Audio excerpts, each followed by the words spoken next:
Muy buenas tardes a todas y todos los que nos escuchan el día de hoy. Me presento, yo soy Héctor Zavala, soy el coordinador de Relaciones y Gestión aquí en la sede de la UNAM en Boston.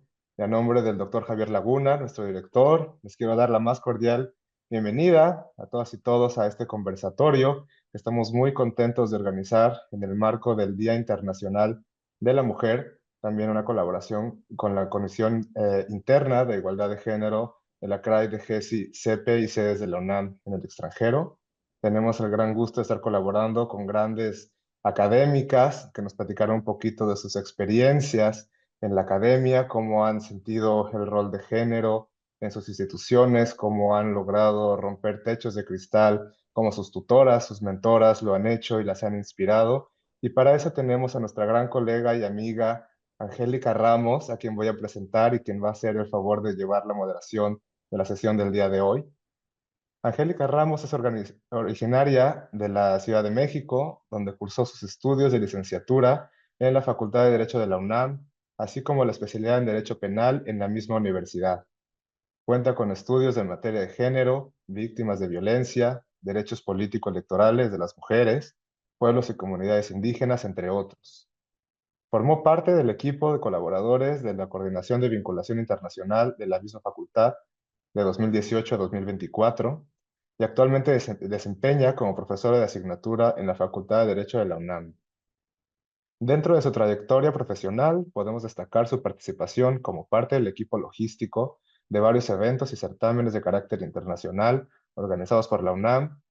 Asimismo, ha sido ponente nacional en temas relativos al derecho penal, perspectiva de género y moderadora internacional en la cátedra DCMET de la UNESCO y en conferencia dictada por la representante de la FAO, Organización de las Naciones Unidas para la Alimentación y la Agricultura en México. Del mismo modo, Angélica se desempeña como co-conductora del programa de radio Etos Universitario, transmitido a través de las redes de GCI Radio. Angie, muchísimas gracias por estar con nosotros y te dejo la palabra que podemos comenzar la transmisión el día de hoy. Hola Héctor, muchísimas gracias por la presentación. Pues bienvenidos, bienvenidas a todas nuestras queridas maestras que tenemos el día de hoy a este conversatorio Mujeres Universitarias Rompiendo Techos de Cristal. Me voy a permitir dar una breve semblanza de cada una de nuestras ponentes del día de hoy para que empezamos esta charla un poquito más amena. Primero voy a presentar a la maestra Marta Liliana Malanche Gómez, quien estudió la licenciatura en Derecho, la especialización en Derecho Constitucional y la maestría en Derecho de la UNAM. Actualmente estudia la maestría en Docencia Universitaria en la Universidad de Simón Bolívar. Se desempeña como profesora de carrera y es jefa de la División de Educación a Distancia, ambas en la Facultad de Derecho de la UNAM, donde imparte asignaturas de Derecho Penal, Juicio de Amparo, Derecho Procesal Constitucional, así como Derecho Ambiental y Desarrollo Sustentable. Su actualización académica incluye temas como constructivismo, derecho constitucional, derecho penal, derechos humanos, perspectiva de género, violencia de género y los relativos a las nuevas tecnologías y la educación. Bienvenida, maestra. Muchísimas gracias y muy buenas tardes a todas y todos. Enseguida presentaré a la doctora Trilce Fabiola Ovillabueno, quien es originaria de Tuxtla Gutiérrez, Chiapas, México, abogada egresada de la UNAM, cuenta con una maestría en Derecho Corporativo y con estudios de maestría en Derecho Procesal Constitucional. Asimismo, obtuvo un título propio, Capacitación Política, Perspectivas Europa-América Latina, por la Universidad Complutense de Madrid, y actualmente es doctora en Derecho.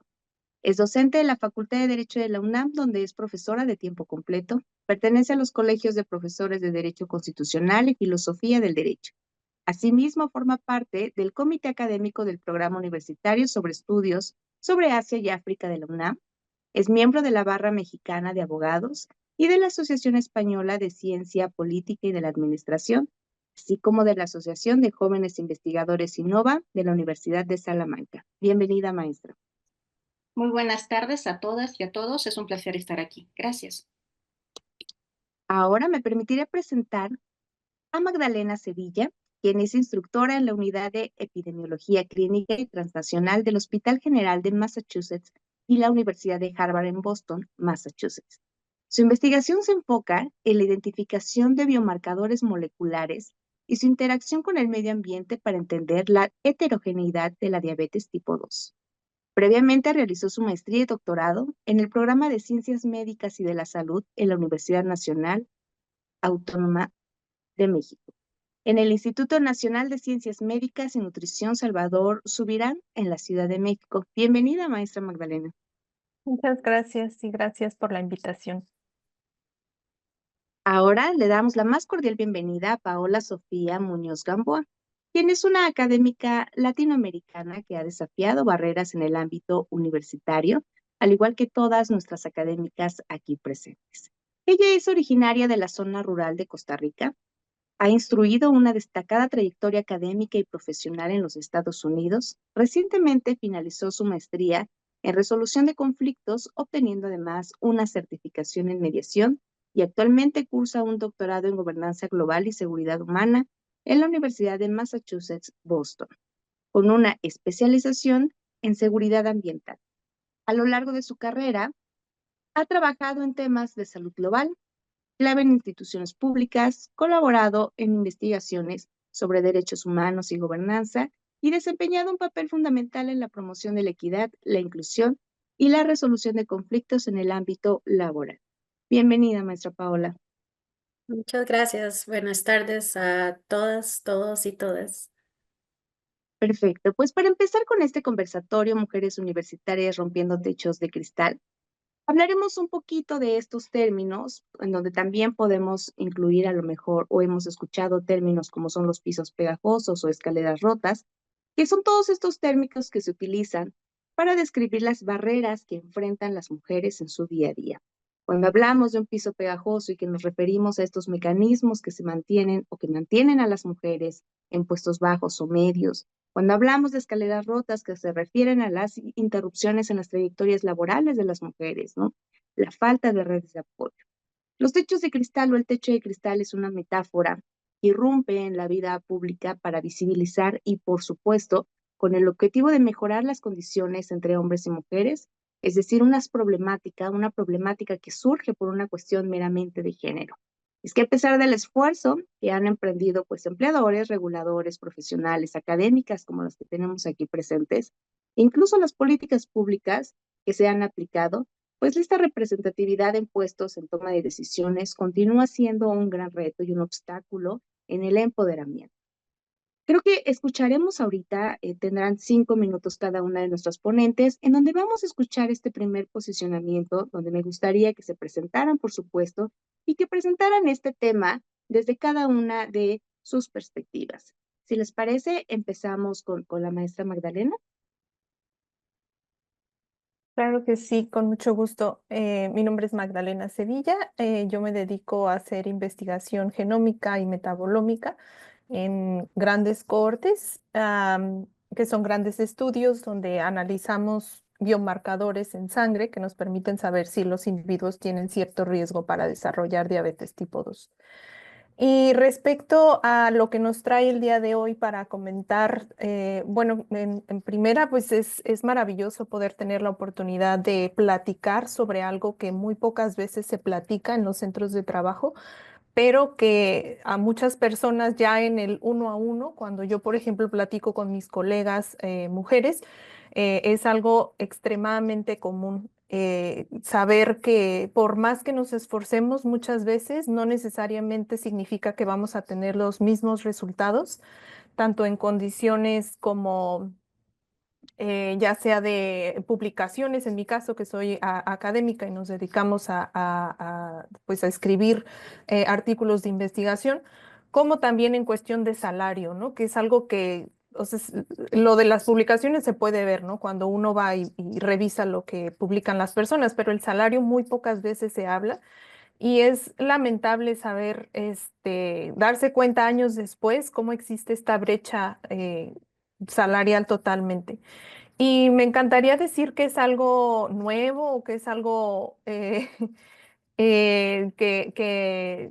pues que rara vez sucede, pero la verdad es que si yo me pongo a pensar en mi trayectoria académica, desde que fui estudiante de maestría, desde que fui estudiante de doctorado, o sea, todas estas barreras siguen ocurriendo y llegan al punto pues de que la brecha se va haciendo cada vez más grande porque ya no es posible como avanzar tanto al mismo ritmo que mis colegas hombres, por ejemplo, ¿no? A pesar de que a lo mejor ambos dedicamos la misma cantidad de horas de trabajo, insisto, eso no significa que se vaya a traducir en la misma cuestión económica o en la misma cuestión en cuestión académica, ¿no? Eh, yo creo que es muy fundamental hablar de esto. Yo también conozco colegas, mujeres, que tal vez no se sienten muy cómodas hablando del tema. Yo misma en algún momento no me sentí cómoda hablando del tema. Yo, pensaba durante mucho tiempo que mi esfuerzo era la única forma en la que yo podía salir adelante y era lo único que existía. Pero pues conforme va avanzando el tiempo, uno se puede dar cuenta que las cosas no necesariamente son así para todos y que para todas o para todos, y que es muy importante hablar de esto porque hay cosas que a lo mejor yo no sabía que tenían un nombre, ¿no? Por ejemplo, acoso o por ejemplo, que no está bien que tu tutor te invite a salir, ¿no? O sea, hay muchas cosas que yo ni siquiera sabía que ni siquiera estaban dentro de la normativa, por ejemplo, ¿no? Entonces, por eso creo que sí es muy importante que existan espacios donde se hable muy claramente sobre qué sí es permitido, qué no, cuáles son esos techos de cristal, cuáles son todas esas estructuras que necesitamos, pues, hablar de ello y sobre todo tratar de empezar a cambiar panoramas. Muchísimas gracias, maestra. La verdad es que sí, creo que ese ha sido uno de nuestros principales problemas que han alentado más a toda esta cuestión, ¿no? El no nombrar las cosas y entonces las invisibilizamos. Estos estereotipos que existen alrededor de las ciencias médicas, que es el ramo en el que se desempeña, en donde solo los varones tenían como esta cavidad, ¿no? Muchas gracias. Ahora le daremos paso a la doctora Trilce Ovilla para que nos ponga su posicionamiento sobre la mesa. Adelante, doctora. Muchísimas gracias. La verdad es que yo antes de iniciar sí quiero agradecer al doctor Javier Laguna, director del Centro de Estudios Mexicanos en Boston de la UNAM, y a Héctor Zavala, porque la verdad es que sin visión como la que ellos tienen de visibilizar justamente estos temas, no se podrían llevar a cabo este tipo de conversatorios y el impacto real que esperamos que tenga en los jóvenes, en la población, en todos aquellos que nos hagan favor de ver, pues no sería tan importante y tan loable. No podríamos cambiar el mundo como lo intentamos hacer. Entonces, de verdad, muchas gracias UNAM Boston siempre por el apoyo en estos eventos. Habiendo dicho esto, la verdad es que a mí me gustaría, estaba yo escuchando ahorita muy atenta a Magdalena y me encantó escucharla porque creo que puso el punto sobre la I, como coloquialmente se dice. Yo quiero empezar con una frase de Marilyn Monroe que dice que si dejamos salir nuestros miedos, vamos a poder empezar a vivir nuestros sueños. Y creo que esto es muy importante y que viene a colación cuando hablamos de techos de cristal, porque como bien lo explicó Angélica al inicio, cuando estamos hablando de un techo de cristal, estamos hablando de una metáfora de un techo transparente que no se ve, pero que no permite que las mujeres, por el simple hecho de ser mujeres, puedan obtener o subir de ese nivel. Es decir, nos dejan llegar hasta cierta posición y luego si queremos subir a tomas de decisión política o de decisión directiva, tenemos que romper ese techo de cristal. Y si bien es cierto que en pleno siglo XXI se han roto muchos techos de cristal y tenemos muy buenas exponentes de tal punto, también lo es que hay muchos techos de cristal todavía por romper. Y en el caso de nosotros que hablamos de las universidades, de las mujeres universitarias, creo que es doblemente importante. Como ustedes saben, este 2025 el lema para el Día Internacional de la Mujer que se ha elegido en la Organización de las Naciones Unidas es para las mujeres y las niñas en toda su diversidad, derechos, igualdad y empoderamiento.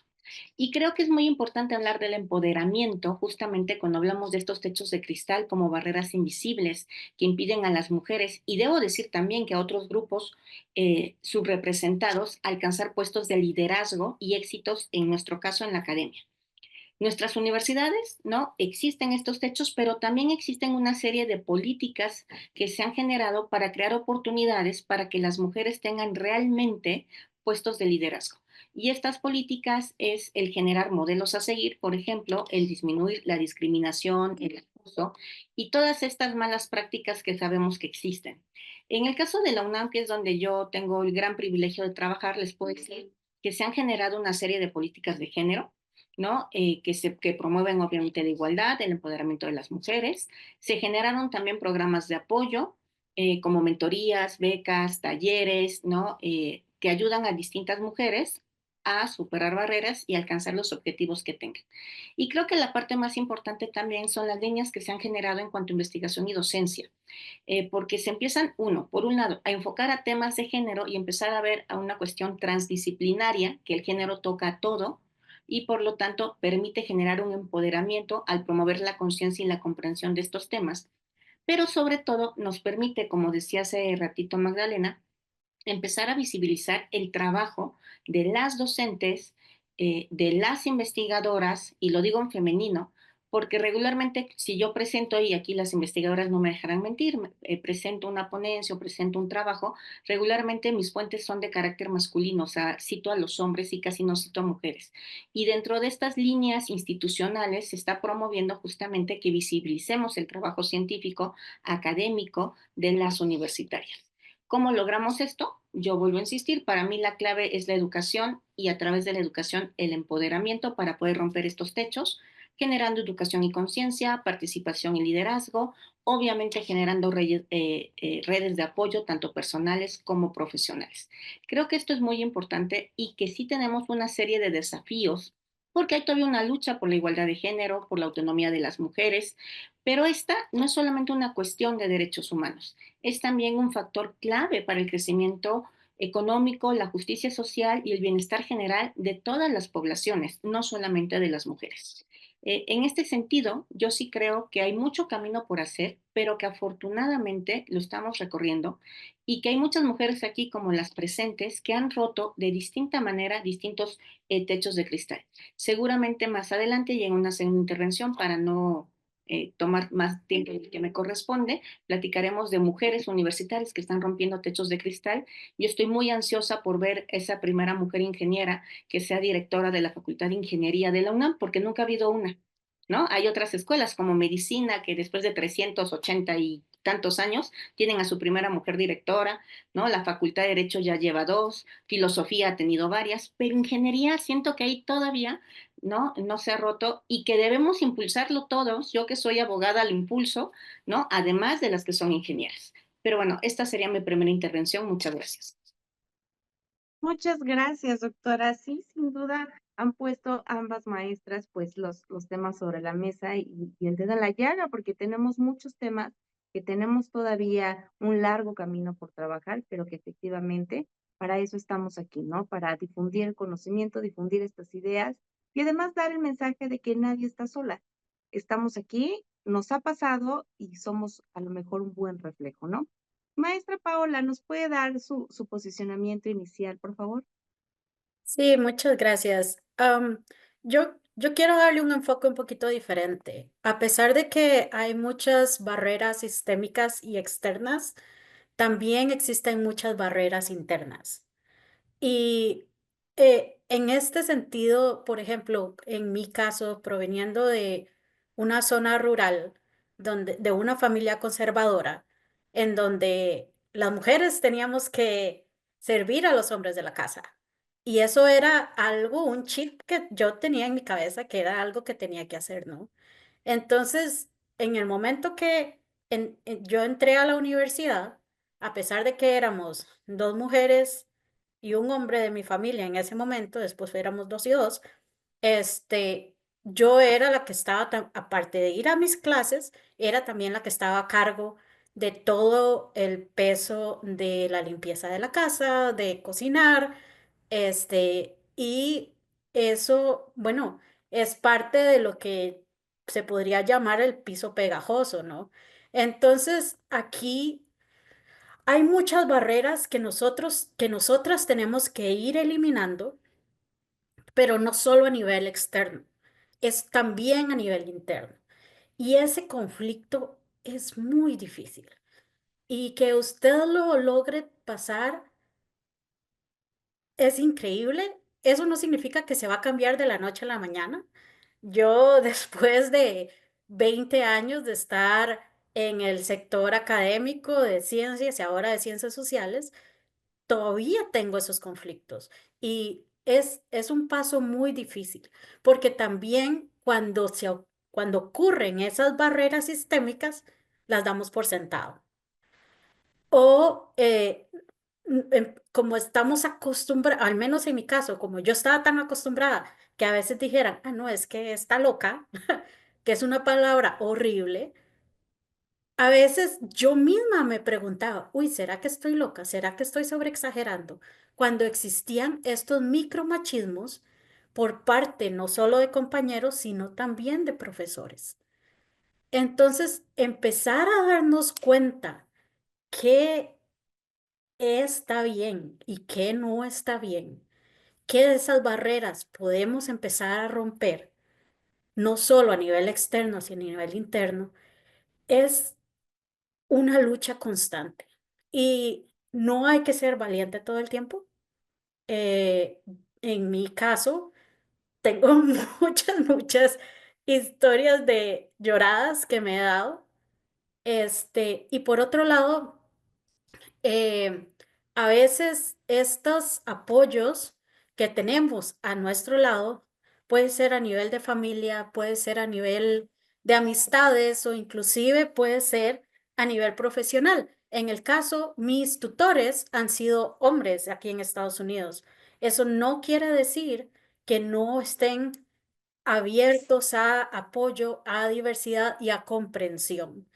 Entonces, sí, yo tuve, por ejemplo, también escaleras rotas por el hecho de haber sido mujer, em, en el hecho de que eh, profesores se pasaran la mano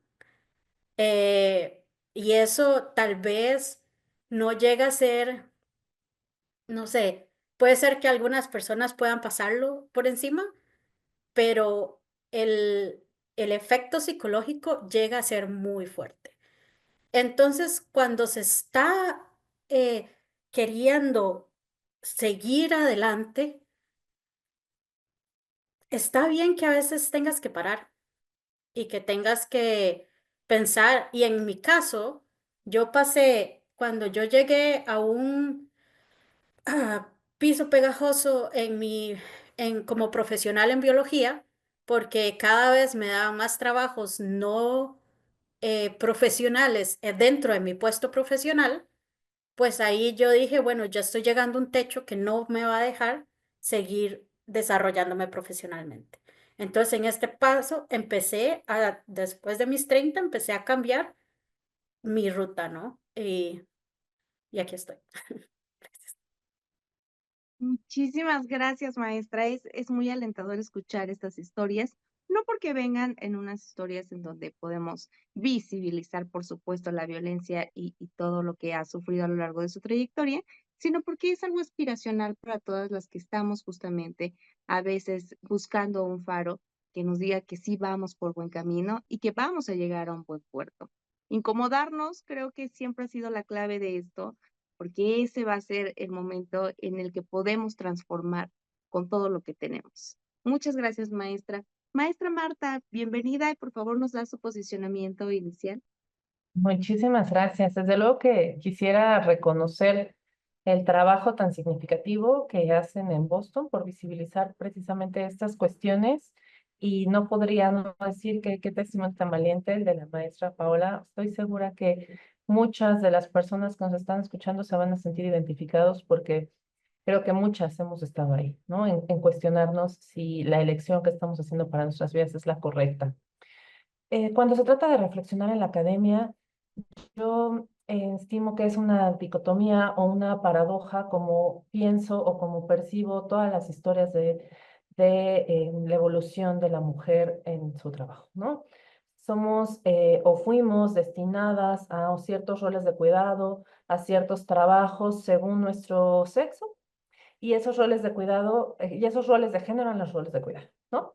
Y entonces eso hace que hayamos, así que habemos muchas maestras en nivel preescolar, en nivel primaria, claro, porque nos identifican más que como educadoras, cuidadoras, pero como esta segunda mamá de los niños y de las niñas, ¿no? Entonces, ese rol queda perfecto para las mujeres, porque entonces ellas cuidan, porque entonces ellas limpian los moquitos, porque entonces ellas les lavan sus manitas, porque entonces son idóneas para el papel. Pero cuando se trata ya de supervisar, leía unos datos de que las mujeres están únicamente en el 38% de supervisores en educación básica en datos a 2023. Uy, cuando vamos a ver, buscaba datos estadísticos y veía un reporte de enero, perdón, del 2023 que refiere estados como Nuevo León o como Zacatecas, donde hay entre el 13 y el 15% de mujeres en puestos o en lugares directivos. En universidades estatales, 30 rectores hombres contra 4 mujeres rectoras. Eso quiere decir que somos muy bonitas, permítanme ponerlo con sarcasmo, somos muy bonitas para cuidar de los menores y las menores, hijos, hijas, de las demás personas, pero no nos consideran óptimas o adecuadas para estar en estos cargos de ejercicio, de decisiones, de ejercicio del poder, donde, bueno, pues ya tendríamos que estar decidiendo en otra forma. Y si es aparato, incluso en la Universidad Nacional, la verdad es que mencionaba que era solo, solo 21, ¿no? Entonces me sigue pareciendo un nivel bajísimo. No lo consideramos porque empezamos a ver que ya las mujeres empiezan a ser directoras, tenemos secretaria general y a lo mejor ni siquiera nosotros mismos hacia adentro somos tan perceptivos respecto de que apenas se está dando este cambio, ¿no? Y eso puede ser peligroso porque entonces podemos considerar que ya lo estamos alcanzando justo como quisiéramos estar y como deseamos estar. Cuando en realidad, bueno, pues como se lo comentaba el sábado, pues en realidad nosotros hemos llegado hasta donde nuestros antepasados nos dejaron, antepasadas nos lograron dejar llegar, ¿no? Pero nosotros tenemos que abrir brecha para los que siguen en el camino y así espero yo que sea un gran camino siempre, que no digamos un día, me siento satisfecha, ya logramos todo lo que queríamos lograr.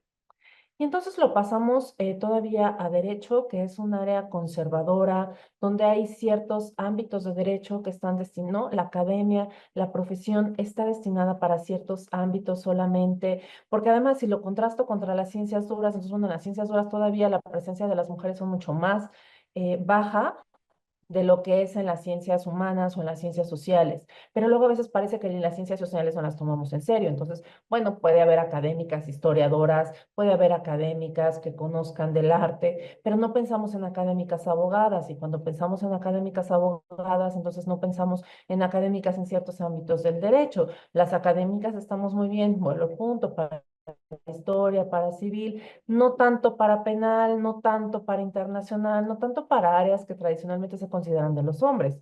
Y entonces empezamos con esta dicotomía de dónde sí, dónde no, dónde me parece que te puedo dar un reconocimiento, dónde ya no te puedo dar un reconocimiento y donde nos volvemos incómodas forzosamente. Y entonces cuando se trata de tomar un cargo de decisión, resulta que el liderazgo de la mujer no resulta deseable, no resulta atractivo para los hombres. Claro, porque estamos acostumbrados a una norma, a un status quo que es el que convenía al sistema patriarcal y en el que nosotros pues estamos reservados al ámbito privado, al ámbito silencioso. Siempre lo he dicho, éramos como mimos actuando nuestra propia vida, pero silenciosas y calladas porque nos veíamos más bonitas. Y entonces empezamos a ver los datos y los datos siguen estando ahí, siguen demostrando que esta es la realidad de todas nosotras y nosotros, pero las percepciones son las que tenemos que ir cambiando. Si tuviera que señalar un posicionamiento en minuto y medio, que creo que es lo que me queda de los 5 minutos, pues tendría que ser ese. La percepción es lo que estamos cambiando, pero coincido plenamente con la doctora Drisset, que tiene que ser educación, pero más con educación, tiene que ser con ejemplos. Y entonces aplaudo todos estos momentos donde las mujeres empezamos a hacernos visibles y empezamos a vernos y empezamos a actuar y empezamos a ser incómodas. Igual, las abogadas tenemos que ser doblemente incómodas, las mujeres incómodas, pero las abogadas doblemente incómodas. Porque claro, no vamos a incomodar si hablamos de lo que están haciendo, o sea, si hablamos como todos estamos conformes, pues no vamos a incomodar, o sea, empezamos a incomodar cuando no nos parece algo y le alzamos la voz y la señalamos y decimos, esto tiene que cambiar. Y ahí es cuando nos volvemos no tan agradables, no tan suaves, no tan privadas como se supone que deberíamos estar acostumbrados. Pero la realidad es que también tenemos que deconstruirnos a nosotras mismas y también tenemos que estarnos cuestionando y también tenemos que estar identificando qué es lo que estamos haciendo mal y qué es lo que tenemos que cambiar y hacia dónde queremos ir y qué tipo de feminismo resuena conmigo y con qué argumentos y con qué bases. Claro, para no ser un número de la estadística, para ser una voz de esa educación, para ser un ejemplo de esa acción, porque lo que yo aspiro pues es a que mis alumnas se arrastren con mi ejemplo y no a que repitamos ideas. Queremos mujeres que cuestionen, queremos mujeres que pregunten, queremos mujeres que propongan, queremos mujeres que alcen la voz, queremos mujeres que digan, suficiente, ¿no? Queremos mujeres que digan, a mí me hacían venir de falda para tomar esta clase, y si no venía de falda no podía tomar esta clase. Y luego tuve un trabajo y me dijeron, sí, es que tú tienes ese trabajo porque andas con el jefe. Y para nada, tenía un trabajo en el que a lo mejor trabajaba 20 horas y nadie me lo reconocía. Y yo pienso que porque yo ya lo pasé, ya lo superé, ya no existe. Pero la realidad es que lo tenemos que decir, porque existe para todas y existen otros ámbitos más que en otros.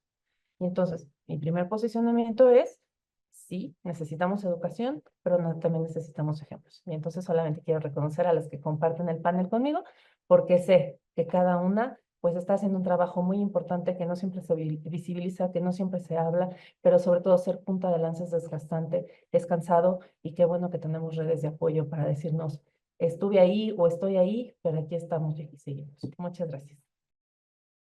Muchísimas gracias, maestra. Sin duda, creo que ha sido la reflexión que ha arrastrado nuestros 3 posicionamientos iniciales y todas podríamos concluir en nuestra misma cierre, ¿no?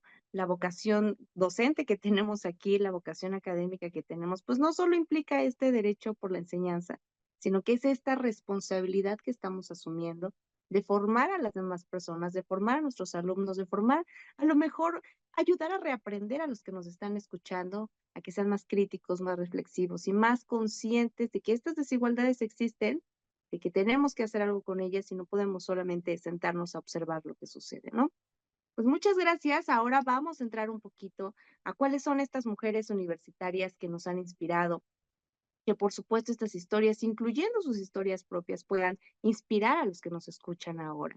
Si pueden afundar un poquito en este tema, volvemos en el mismo orden para que tengamos ahí el tiempo de prepararlo, ¿no?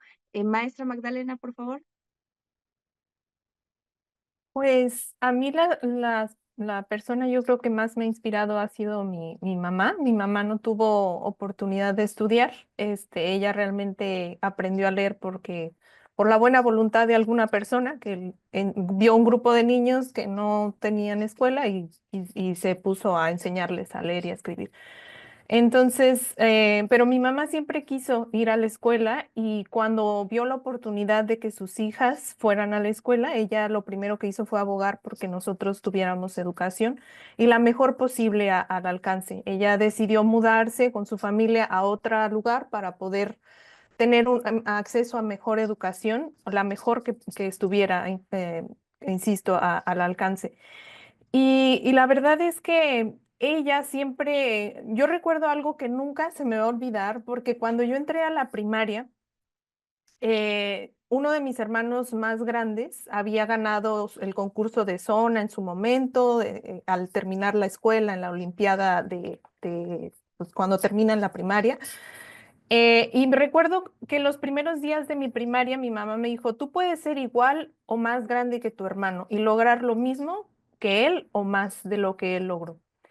Entonces, para mí esa fue siempre mi meta. La verdad, yo tenía 6 años. La verdad es que bueno, como niña, yo tenía lo que yo tenía de mis papás, la educación que ellos me dieron y realmente eso, o sea, para mí yo fui por la vida pensando que podía ser igual o más que mi hermano. Esa era mi idea, ¿no? O sea, entonces cuando alguien decía, tú no juegas o tú no, pues, a mí me dijeron que yo podía y yo voy a poder. Y así es, la verdad es que al final, cuando fue el momento de yo concursar, fui más que mi hermano, ¿no? O sea, gané el concurso no solo de zona, sino también de región. Y lo tenía muy claro desde antes, ¿no? Entonces eso me pone mucho a pensar, como mencionaba Pau, en la parte de nuestras barreras internas, ¿no? Y qué tanto influyen. Creo que esas barreras son extremadamente importantes, tanto si están como si no están. Al día de hoy, mi mamá es insisto, es la persona que más admiro porque ella no tuvo la oportunidad, pero yo estoy segura, y ella lo ha dicho mil veces, que si ella hubiese tenido la oportunidad, ella hubiera hecho, hubiera estudiado y hubiera seguido estudiando sin la necesidad, porque en ese momento era una necesidad para ella el casarse, ¿no? Porque era parte, era lo único, el único camino que realmente ella tenía, accesible para ella en ese momento. Y la verdad es que ella pudo estudiar, pero ya hasta muchos años después, ¿no? Cuando ya no tenía ningún compromiso de hijos, ningún compromiso, digamos, pues sí, de cuidar a alguien. Y fue cuando decidió por fin tomar tiempo para ella y hacer lo que ella siempre quiso hacer.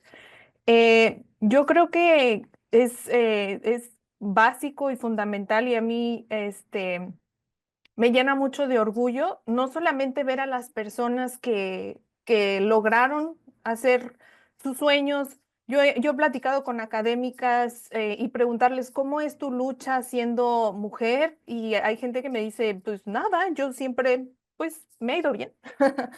Y bueno, creo que hay de todo, ¿no? O sea, por eso me gusta no solo ver los referentes que han logrado a lo mejor académicamente, lo que en algún momento uno anhela, sino las personas que en el camino nos van dejando enseñanzas, tanto si llegan a representar ese rol que uno quisiera, como esas personas que no tuvieron esa oportunidad y que sin embargo hicieron lo mejor que pudieron a su alcance.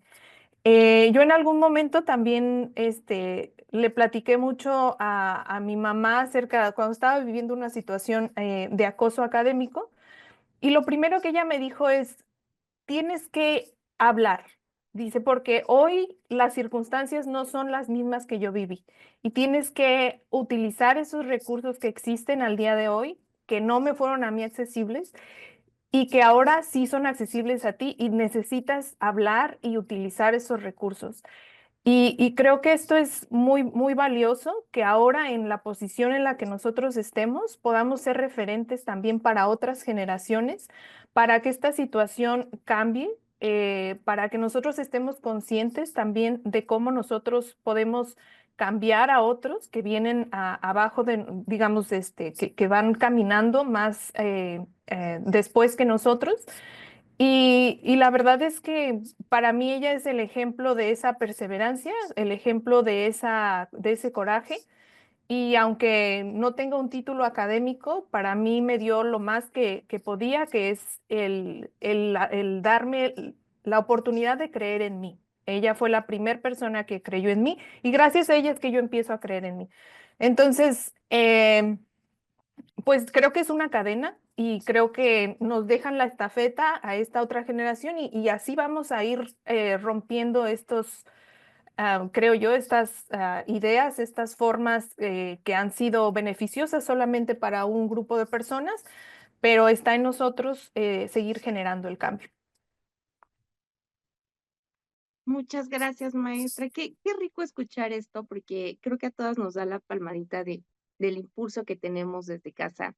Y a veces no tenemos como estos ejemplos de empoderamiento, como lo mencionaban hace un rato, la maestra Paola, y muchos que seguramente venimos de esto, ¿no? De familias completamente tradicionales y que ahora tenemos la oportunidad de estar en otro nivel. Pero esto también nos habla de la responsabilidad que tenemos ahora con las primeras infancias, no solamente con nuestros hijos o no solamente con sobrinos o familiares directos, sino con las primeras infancias en general. Porque esto de la materia de género creo que es un tema crucial justamente, que va a involucrar todo este tema, que va a involucrar este compromiso en educadores, en familiares, la sociedad en general, y tenemos que ayudar a garantizar justamente que los niños y las niñas crezcan en entornos libres de estereotipos de género. Y aquí podemos ver a lo mejor un poquito ese empoderamiento que desde primeras infancias se les da y que podemos tener grandes resultados. Entonces, muchas felicidades y mi reconocimiento a su familia, maestra. Maestra Trilce, por favor.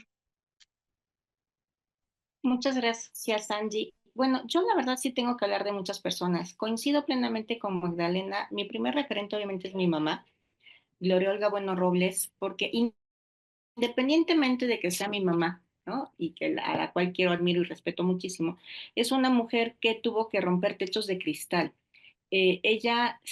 nosotros somos chiapanecos, se tuvo que casar con mi papá para poder venir a estudiar a México porque si no, no le iban a dejar a venir a estudiar a los 17 años.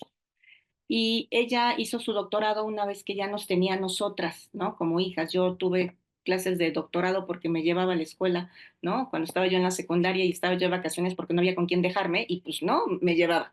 Pero independientemente de eso, que es muy loable y que yo le agradezco muchísimo, eh, a la par de tener su vida personal, tradicional, ¿no? Culturalmente hablando, de cuidar a mi papá, a nosotras, que somos tres mujeres, etcétera, se empezó a desarrollar profesionalmente y la verdad es que logró ser la primera presidenta del Club de Mujeres Profesionistas y de Negocios, que ahorita se oye como muy sencillo, pero les estoy hablando, ¿no? De los años 80, que cómo una mujer va a ser profesionista o cómo una mujer va a tener un negocio, ¿no? Y encima se van a asociar para velar por sus derechos, era como muy raro y bueno, ella fue una de las personas que empezó a impulsar esto, ¿no?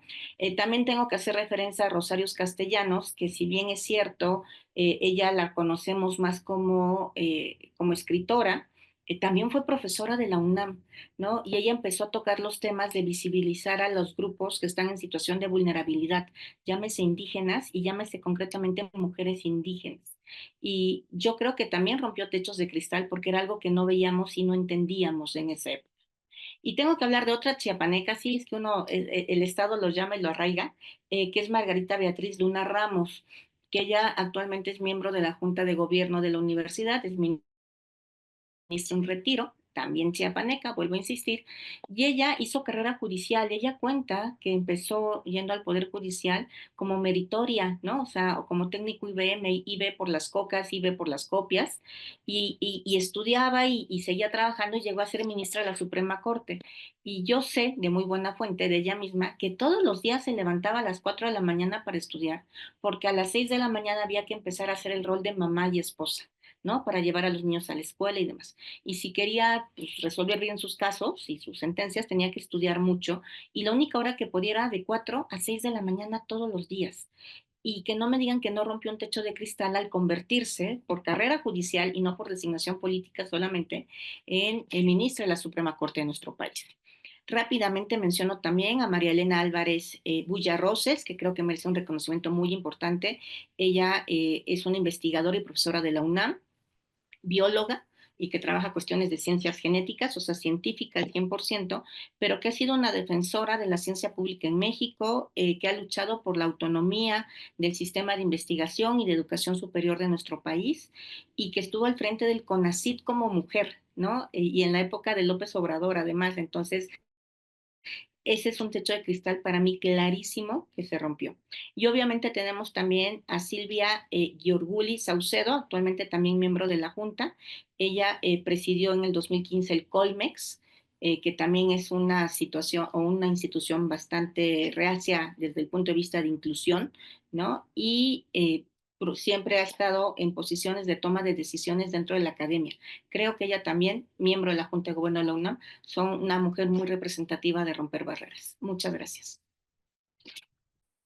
Muchas gracias, sin duda todos ellos referentes importantes y seguramente a más de uno nos hizo recordar también nuestra trayectoria de todas las mujeres que han marcado pues este sendero por el que ahora nosotras vamos, ¿no? Maestra Paola, por favor. Gracias. Y creo que voy a seguir con la idea que Magdalena y Ilse nos han mencionado, y es porque para mí, mi mamá sí creó, sí rompió un techo de cristal para mi hermana y para mí. A pesar de que venimos de una familia conservadora, y eso después le pasó la factura a mi mamá, cuando mi hermana y yo queríamos entrar a la universidad, mi papá estaba como muy indeciso, ya que como éramos de zona rural, teníamos que ir a la capital. Entonces lo que mi mamá decidió fue ella entrar a la universidad. Entonces cuando mi hermano mayor entró a la universidad, mi mamá también lo hizo. Y ella preguntó cuál es la carrera más difícil para entrar, porque a esa era la que quería entrar. Entonces terminó entrando a ingeniería en computación. Para hacer la historia corta, mi mamá, por lo que digo que le pasó luego la factura de que somos de familia conservadora, es porque ella tiene el síndrome de supermujer, en el que tiene que seguir el rol que tenía antes pero seguir cumpliendo las nuevas tareas que le tocaban. Entonces, así como la señora que mencionaba, Trilce, mi mamá también se levantaba a las 4 de la mañana para dejar el almuerzo listo, porque a mi papá se lo tenía que dejar listo, este, y y alistarse porque a las 6:30 salía el autobús para que ella fuera a estudiar a la universidad. Y mientras tanto, el resto de los roles seguían cayendo a mi hermana y a mí, y posteriormente a mí para seguir manteniendo la casa ordenada y limpia después de que yo regresaba de la secundaria o de la prepa.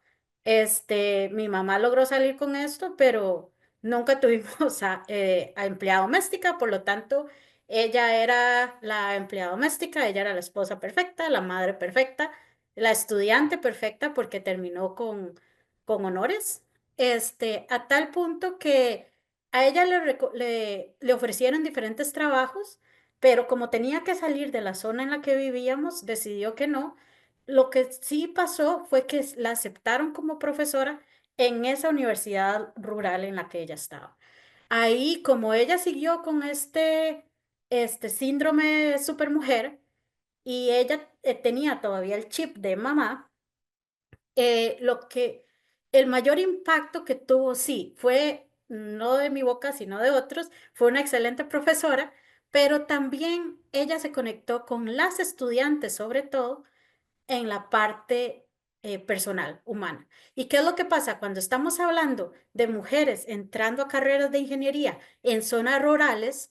Siguen chocando con las mismas barreras que nosotras tuvimos, pero también están con estos problemas que ellas tenían que regresarse posiblemente a la casa para ayudar a su madre, porque ya la mamá estaba totalmente sola y no tenía con quién estar. Eh, ya para terminar con esta idea, ella no lo hizo sola, junto con otras mujeres y otras organizaciones, em, crearon comunidades para niñas para empezar a incluirlas en tecnología.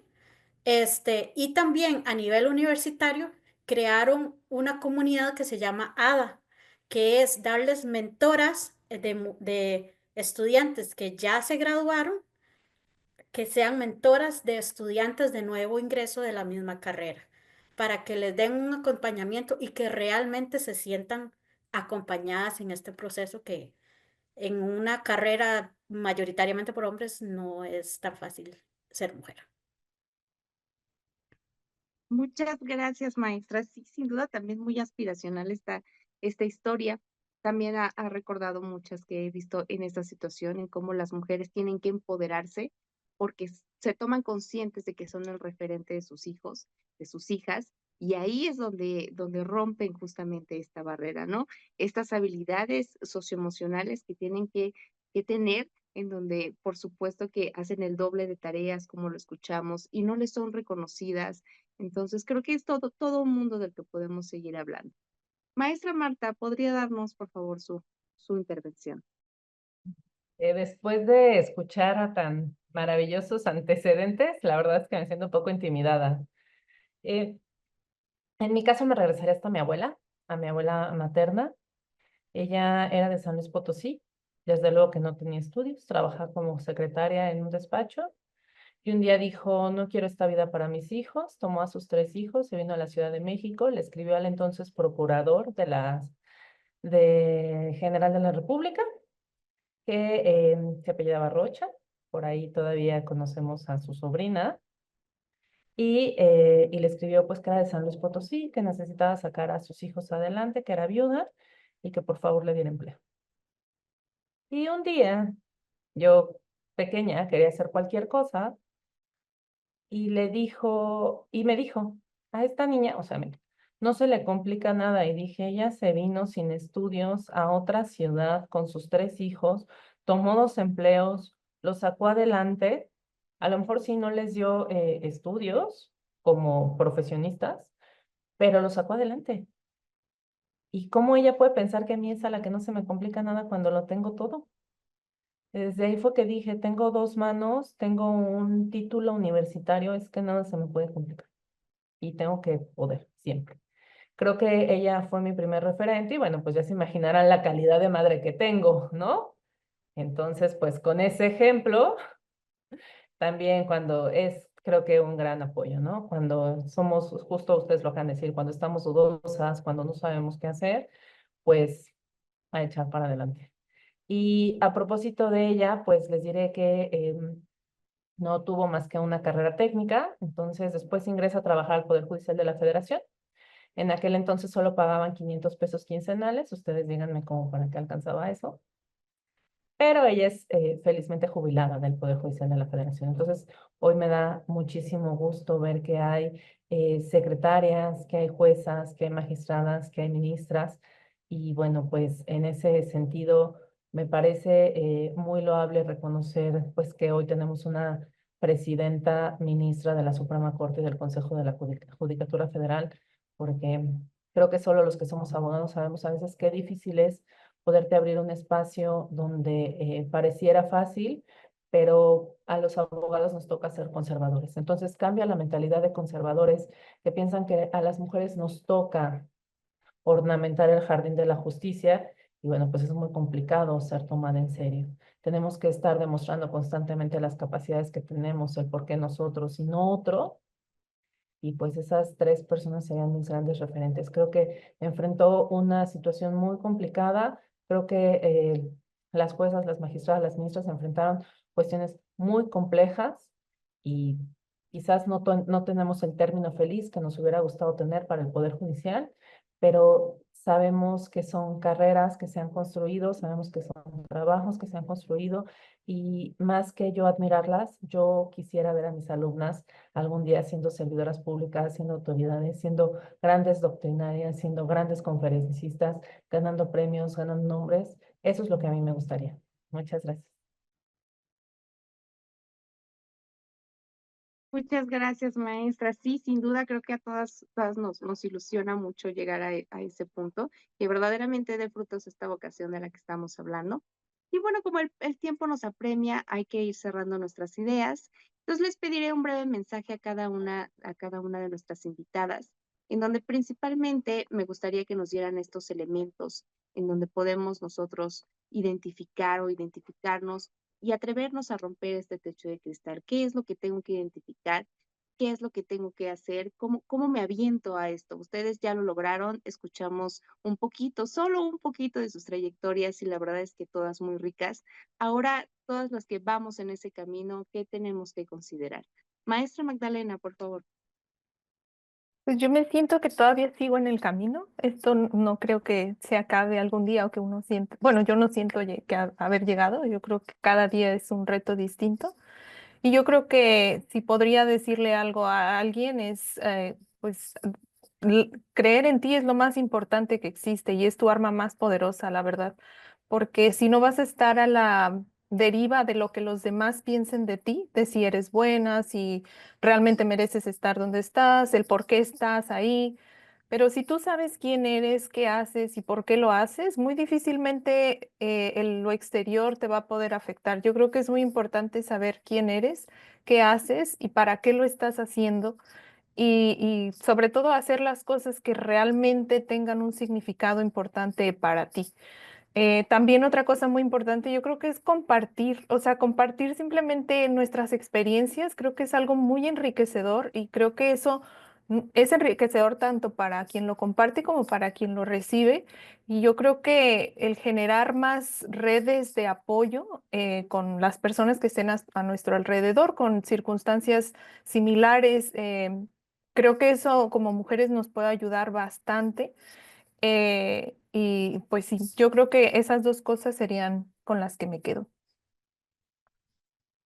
Muchísimas gracias, maestra. Sin duda ayudarán mucho a todos los que nos están escuchando y incluso a nosotras, porque efectivamente esto no se ha terminado, pero vamos en el camino. Doctora Trilce, por favor. Muchas gracias, Sandy. Bueno, yo diría como consejos que hay que identificar y desafiar los estereotipos, ¿no? Creo que es muy importante reconocer y desafiar los estereotipos, las expectativas que ponen límites a las oportunidades que podemos tener y generar las mujeres. Lo segundo, coincido plenamente, habría que desarrollar habilidades y confianzas. Hay que saber tomar decisiones y aceptar las consecuencias de las mismas sin miedo. Hay que asumir el liderazgo que podemos generar. Crear redes de apoyo, lo habíamos comentado antes, coincido con Magdalena, la conexión con otras mujeres siempre es un aliado muy importante de apoyo, pero también de orientación. No sabemos siempre hacer todo y es importante que nos digan.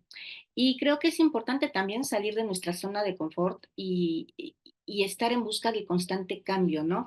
Abogar por cambios en las políticas, en las prácticas universitarias para promover una mayor igualdad, un empoderamiento de las mujeres. Yo cerraría nada más, porque sé que ya es la parte final, con una frase de Coco Chanel que me gustaría que todos nos quedáramos, o más bien que todas nos quedáramos.